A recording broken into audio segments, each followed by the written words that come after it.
रोजगारीको अवसर खोज्दै हुनुहुन्छ भने स्वरोजगार लघुवित्तले विभिन्न पदहरूको लागि चाहिँ विज्ञापन चाहिँ प्रकाशित गरिसकेका छन्। साथीहरू सम्पूर्ण मेरो नमस्कार, तपाईहरुलाई पुनः स्वागत छ केडीपी टेक्नोलोजीमा। र सधैँ जस्तै आज म पुनः तपाईहरु समक्ष चाहिँ विज्ञापनको छोटो प्रस्तुति लिएर उपस्थित भइसकेको छु। यदि तपाई यो च्यानलको माध्यमबाट प्रथम पटक यो भिडियो अवलोकन गरिराख्नु भएको छ भने यो च्यानललाई सब्स्क्राइब गर्न चाहिँ नबिर्सनु होला, किनभने यो च्यानलको माध्यमबाट तपाईले नेपाल अधिराज्यभित्र प्रकाशित हुने कुनै पनि तहको कुनै पनि क्षेत्रको विज्ञापन यहाँ सजिलै प्राप्त गर्न सक्नुहुन्छ। र आज हेर्न सक्नुहुन्छ म तपाईहरुको लागि चाहिँ स्वरोजगार लघुवित्तको विज्ञापनको सूचना लिएर उपस्थित चाहिँ भइसकेको छु। यहाँ हेर्न सक्नुहुन्छ स्वरोजगार लघुवित्तले 2082 साल 12 महिना 29 गतेको दिन चाहिँ यहाँ हेर्न सक्नुहुन्छ विभिन्न पदहरूमा वरिष्ठ अधिकृत, सहायक अधिकृत, सुपरभाइजर, वरिष्ठ सहायक, सहायक, कनिष्ठ सहायक र परिसहायक परीक्षार्थी भन्नाले 0 लेभलदेखि लिएर माथिल्लो निकायसम्मको लागि चाहिँ केही संख्यामा चाहिँ विज्ञापन प्रकाशित गरेका छन्। र यदि तपाईहरु पनि यो विज्ञापन भर्न इच्छुक हुनुहुन्छ भने विज्ञापन प्रकाशित भएको 15 दिन भित्रमा तपाईले चाहिँ आफ्नो सम्पूर्ण डकुमेन्टहरू, कागजातहरू चाहिँ संकलन गरी यहाँ उल्लेखित इमेल आईडी को माध्यमबाट तपाईले चाहिँ यो विज्ञापन भर्न सक्नुहुन्छ। सर्वप्रथम तपाईले यो विज्ञापन भर्नुभन्दा पहिला चाहिँ यो लघुवित्तको बारेमा तपाईले चाहिँ ज्ञान हुनु एकदमै आवश्यक देखिन्छ। यहाँ हेर्न सक्नुहुन्छ स्वरोजगार लघुवित्त चाहिँ राष्ट्रिय लेभलको चाहिँ लघुवित्त हो र यो लघुवित्तले चाहिँ विभिन्न जिल्लाहरूमा चाहिँ शाखाहरू सञ्चालन गरी लघुवित्त सेवा प्रदान गर्दै आइरहेका छन्। साथीहरू यहाँ हेर्न सक्नुहुन्छ यदि तपाईहरु यो विज्ञापन भर्न निकै नै इच्छुक हुनुहुन्छ भने तपाईले आफ्नो नेपाली नागरिकताको प्रतिलिपि, आवश्यक शैक्षिक योग्यताको प्रमाणपत्रको प्रतिलिपिहरू, तपाईले हालसालै खिचेको पासपोर्ट साइजको फोटोको एक प्रति, त्यसैगरी यसको आवेदन फारम है, आवेदन फारम तपाईले वेबसाइटमा गई तपाईले चाहिँ त्यहाँबाट प्राप्त गर्न सक्नुहुन्छ। त्यसैगरी लिखित निवेदनको साथै तपाईले हालसालै बनाएको बायोडाटा चाहिँ तपाईले यहाँ उल्लेखित vacancy.slbsl@gmail.com मार्फत तपाईले चाहिँ यस संस्थाको तपाईले के गर्न सक्नुहुन्छ, यो आवेदन दरखास्त त्यहाँ मार्फत तपाईले चाहिँ भर्न सक्नुहुन्छ। यहाँ हेर्न सक्नुहुन्छ यहाँ श्रेणी अन्तर्गतहरू चाहिँ कुन श्रेणीहरू रहेका छन्। यहाँ हेर्न सक्नुहुन्छ विज्ञापन नम्बरमा हेर्न सक्नुहुन्छ विज्ञापन नम्बर 1 2082-83 मा चाहिँ अधिकृत श्रेणी अन्तर्गत चाहिँ अधिकृत श्रेणी रहेका छन्। त्यसैगरी सहायक अधिकृत, त्यसैगरी सुपरभाइजरमा हेर्न सक्नुहुन्छ वरिष्ठ सहायक, सहायक, त्यसैगरी कनिष्ठ सहायक र सहायक परीक्षार्थी जस्ता यहाँ हेर्न सक्नुहुन्छ विभिन्न पदहरूको लागि चाहिँ विज्ञापन प्रकाशित भएका छन्। र यहाँ चाहिँ माग संख्या चाहिँ उल्लेख गरेका छैन, सबैमा चाहिँ केही संख्यामा चाहिँ कर्मचारी संख्या माग गरेका छन् र संस्थाले चाहिँ तपाईले चाहिँ संस्थाले आवश्यकता अनुसार चाहिँ कर्मचारी छनौट प्रक्रिया चाहिँ अगाडि चाहिँ लैजानेछ भन्ने कुरा चाहिँ यहाँ उल्लेख गरेका छन्। त्यसैगरी हेर्न सक्नुहुन्छ विज्ञापन नम्बरमा तपाईले हेरिसक्नुभयो विभिन्न चाहिँ विज्ञापनहरू संख्या रहेका छन् 1 2 3 4 5 6 7 8 वटा है, 1 देखि लिएर चाहिँ 8 वटा चाहिँ विज्ञापन संख्या रहेका छन्।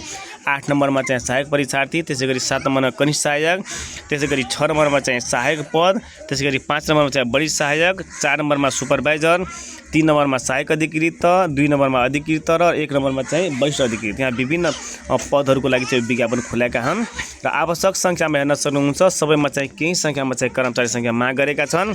किसिम अन्तर्गत हेर्न सक्नुहुन्छ है साथीहरू, यहाँ किसिम अन्तर्गत चाहिँ सबैमा चाहिँ अस्थायी र करार संख्या रहेका छन् है त। र सहायक परीक्षार्थीको लागि मात्र चाहिँ करारमा चाहिँ विज्ञापन खुलेका हुन्, न त सबैको लागि चाहिँ हेर्न सक्नुहुन्छ अस्थायी अथवा करारमा चाहिँ विज्ञापन खुलेका हुन्। त्यसैगरी अधिकृत लेभलको विज्ञापन तपाईले अधिकृत लेभलको विज्ञापन भर्नको लागि तपाईले चाहिँ स्नातक तह वा सोसरको परीक्षा उत्तीर्ण भएको वा प्रवीणता पत्र प्रमाणपत्र वा सोसरको परीक्षा उत्तीर्ण गरी लघुवित्त क्षेत्रमा कमसेकम 5 वर्षको तपाईको चाहिँ कार्य अनुभव हुनुपर्दछ है साथीहरू। तपाईले यदि अधिकृत लेभलको है अधिकृत श्रेणीको यो विज्ञापन तपाईले यदि दिइराख्नु भएको छ भने तपाईले चाहिँ +2 चाहिँ पास गरेको हुनुपर्दछ र कमसेकम चाहिँ लघुवित्त क्षेत्रमा तपाईको कार्य अनुभव र दक्षता चाहिँ 5 वर्षको चाहिँ हुनुपर्दछ है साथीहरू। त्यसैगरी हेर्न सक्नुहुन्छ सहायक लेभलको यदि सहायक श्रेणीको तपाईले विज्ञापन दिइराख्नु भएको छ। यदि तपाईले कुनै यस्तो पद प्राप्तिको लागि तपाई यदि इच्छुक हुनुहुन्छ भने यसको लागि हेर्न सक्नुहुन्छ शैक्षिक योग्यता कुरा गर्दाखेरि प्रवीणता पत्र प्रमाण अथवा सोसरीको परीक्षा उत्तीर्ण भएको हुनुपर्दछ। त्यसैगरी एसएलसी वा सोसरको परीक्षा पनि तपाईले उत्तीर्ण गरेको हुनुपर्छ र यसमा तपाईको चाहिँ कार्य अनुभव पनि चाहिँ 5 वर्षको हुनुपर्दछ है त। र यदि तपाईले सहायक पदको लागि सहायक परीक्षार्थीको लागि यो विज्ञापन दिइराख्नु भएको छ भने यसमा तपाईले यदि एसएलसी पनि पास गर्नु भएको छ भने तपाईले यो विज्ञापन सजिलै प्राप्त गर्न सक्नुहुन्छ है त। र अर्को कुरा यहाँ के समावेश गरेका छन् भने यदि शैक्षिक योग्यता व्यवस्थापन संख्यामा आवेदकलाई विशेष प्राथमिकता दिन्छ है। यहाँ के भनेका साथीहरु विचार गर्नुपर्ने कुरा के छ भने ख्याल गर्नुपर्ने कुरा शैक्षिक योग्यता तथा व्यवस्थापन संकायका भन्नाले म्यानेजमेन्टको विद्यार्थीहरूलाई चाहिँ यहाँ चाहिँ आवेदकहरूलाई चाहिँ प्राथमिकता दिनेछ भन्ने कुरा चाहिँ यहाँ उल्लेख गरेका छन् है त। परीक्षाको हिस्सामा तपाईले हेर्न सक्नुहुन्छ यसमा लिखित र अन्तर्वार्ता मात्र रहेका छन् है, सजिलै छन्। अरू लघुविधमा तपाईले हेर्न सक्नुहुन्छ त्यहाँ चाहिँ अवधारणा पनि रहेका हुन्छन्। तर यहाँ चाहिँ रिटेन र इन्टरभ्यू चाहिँ मात्रको माध्यमबाट तपाईले चाहिँ छनौट प्रक्रियामा उहाँले चाहिँ लैजान सक्नुहुन्छ है त।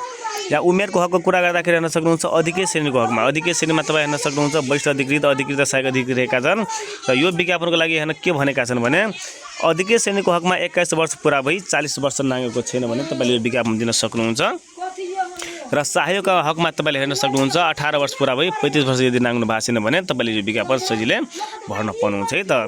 र अर्को कुरा यहाँ के समावेश गरेका छन् भने साथीहरु हेर्न सक्नुहुन्छ महिला आवेदकको हकमा माथिल्लो उमेरको हकमा त 5 वर्ष चाहिँ थप हुनेछ है। यहाँ 40 वर्ष भने तपाईले 45 वर्षमा, यहाँ 35 वर्ष भने तपाईले चाहिँ 40 वर्षमा चाहिँ विज्ञापन दिन सक्नुहुन्छ। र अर्को कुरा यहाँ के भनेका छन् भने लघुविध क्षेत्रमा 6 महिनाको अनुभवी यदि उमेरको हद लाग्ने छैन है त। यहाँ के यदि अनुभव छ भने तपाईले एकदमै सजिलो यहाँ गरिदिएका छन्। यसमा चाहिँ उमेरको चाहिँ हद लाग्ने छैन। र उमेर भन्नाले कुनै पदमा दरखास्त दिने अन्तिम मितिमा पुग्ने उमेर सम्झिनुपर्छ है साथीहरु, यसमा चाहिँ ख्याल गर्नु होला।